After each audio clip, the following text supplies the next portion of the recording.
Hi, everyone. I am Dr. Shin Young Yim. Today, I will talk about deep brain stimulation for cervical dystonia. Cervical dystonia is a painful condition in which the neck muscles contract involuntarily, causing the head to twist or turn to one side. Cervical dystonia can also cause your head to tilt forward or backward uncontrollably. Many people with cervical dystonia also experience neck pain that can radiate into the shoulders. The disorder can also cause headaches. A jerking motion of the head, called a head tremor, may also occur. Many people experience difficulties in activities of daily living and might avoid interpersonal relationships. The symptoms of cervical dystonia can be exhausting and disabling. In video number 149, I talked about the symptoms and causes of cervical dystonia. In terms of treatment of cervical dystonia, there are non-surgical medical treatments, surgical treatments along with physical therapy. In video number 150, I talked about the medical treatment of cervical dystonia, such as oral medicines and botulinum toxin injection. Some patients do not respond to oral medications and the botulinum toxin injection. Surgery is considered for this case. Deep brain stimulation and selective peripheral denervation are most commonly done in surgical treatment for cervical dystonia. Today I am going to talk about deep brain stimulation. As the name suggests, deep brain stimulation involves inserting an electrode deep into the basal ganglia of the brainhead and stimulating it. The stimulation of deep brain stimulation is electrical stimulation. It is a treatment method to improve symptoms of various motor disorders, such as Parkinson's disease and cervical dystonia. Deep brain stimulation is thought to improve these disorders by controlling abnormal neural circuits with electrical stimulation. Before deep brain stimulation was introduced, when a patient had severe dyskinesia, a part of the basal ganglia was destroyed with electricity or liquid nitrogen. In deep brain stimulation, electrical stimulation can be turned on or off whenever we want. In addition, the intensity of electrical stimulation can be finely adjusted, so it has the advantage of treating patients according to patients' conditions. Deep brain stimulation was first published in 1995 and has been recognized for its effectiveness. It is also used in South Korea. In South Korea, it has been reimbursed by national medical insurance since 2005. Deep brain stimulation was first announced in 1995 and was approved by the FDA in 1997 for the treatment of tremors and Parkinson's disease.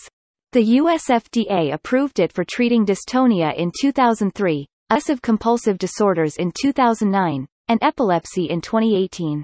A particular device is required for deep brain stimulation. The deep brain stimulation system has an impulse generator that generates electrical stimulation. The system also consists of microelectrodes that stimulate a specific part of the brain and a connection line that connects the impulse generator and the microelectrodes. Impulse generators have software programs to adjust the stimulus intensity and frequency of electrical stimulation and remote controls to turn these impulse generators on and off. Among the basal ganglia, the internal globus pallidus is the most used deep brain structure, and the subthalamic nucleus is also used. The connection line and impulse generators are placed under the skin. The impulse generator uses a battery that usually lasts 3 to 5 years. A battery can be used for a longer time with the recent development of technology. When the life of the battery is exhausted, the battery is replaced with the new one. Recently, a wireless battery charging system using radio frequency energy has been introduced. Let us go over the indications for deep brain stimulation. It can be used in patients with cervical dystonia who do not respond to oral medications or botulinum toxin injection therapy. Let us take a look at the surgical procedure of deep brain stimulation. All hair of the patient is shaved on the day of surgery, and a brain MRI is taken with a stereotaxic frame on the head. With the MRI, we can get a coordinate for the target for deep brain stimulation. Coordinates of the internal globus pallidus or subthalamic nucleus can be found. And we decide which deep brain stimulation system to use. Several companies around the world are producing deep brain stimulation systems. The shape and characteristics of the impulse generator are different for each machine, and the shape of the electrode is also different. Recently, it has been much possible to locate microelectrodes in the more specific location of the brain in a delicate way. The patient is anesthetized in the operating room once the coordinates are determined. The surgeon makes a hole about 1.5 centimeters in the skull. Through the hole, we insert the microelectrode of the deep brain stimulation into the calculated coordinate of the brain. With electrical stimulation, we select a location that shows optimal signals. Then we insert permanent microelectrodes at the exact location, such as the internal globus pallidus and subthalamic nucleus. The electrode position is rechecked using X-rays or CORT. In most cases, deep brain stimulation is performed on both left and right sides, once on the right, then on the left. Therefore, 2 surgeries are usually performed. An incision is made in the skin under the clavicle or the armpit, and the impulse generator is embedded under a large muscle called the pectoralis major. To summarize, we take an MRI while wearing a stereotaxic device on the head. The MRI is taken to determine the target point of the deep brain stimulation. The surgeon makes a hole about 1.5 centimeters in the skull. Microelectrodes are inserted through this hole. After selecting a location that shows optimal signals with stimulation, permanent microelectrodes are inserted in that position. Then, an incision is made under the clavicle or the armpit, and the impulse generator is embedded under the muscle. 2 surgeries are usually done one side at a time. Therefore, there are 2 impulse generators, one on the right and one on the left. Microelectrodes are also located on the right and left sides, respectively. There are different types of impulse generators. We place the microelectrode in the desired structure. Immediately after surgery, the impulse generator is not activated, and the stimulus is usually initially turned on the next day. After the initial programming, an outpatient visit is required for adjustments. And depending on the patient's condition, additional programs may be required. When it is time to replace the battery, you can replace the battery through reoperation or recharge through radiofrequency. Let us take a look at the side effects of deep brain stimulation. Because it is a major surgery, there may be side effects related to the surgery itself. There may be infection and bleeding in the surgical wound. There may be side effects from electrical stimulation. Apathy, hallucinations, hypersexuality, cognitive dysfunction, depression, and euphoria may appear. These side effects can be managed by adjusting the electrical stimulation.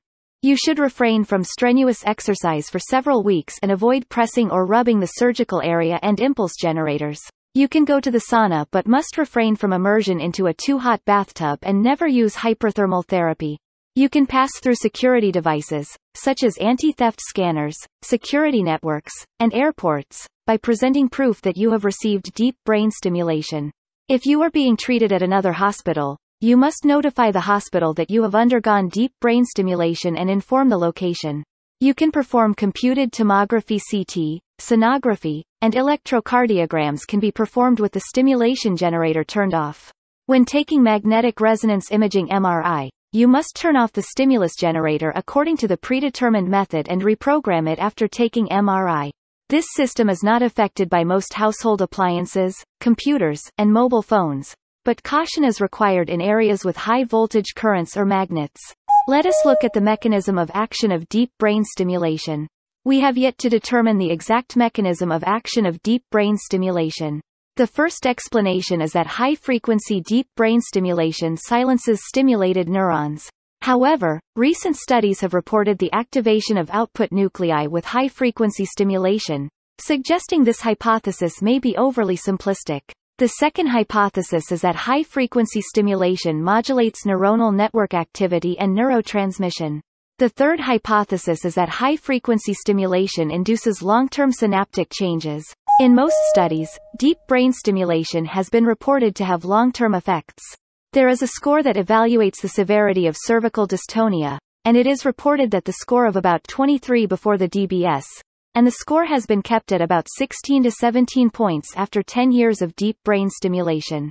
A week of hospitalization is required for the operation. After surgery, an outpatient visit is required every few months. Today I talked about deep brain stimulation. Thanks for watching this video. See you next time.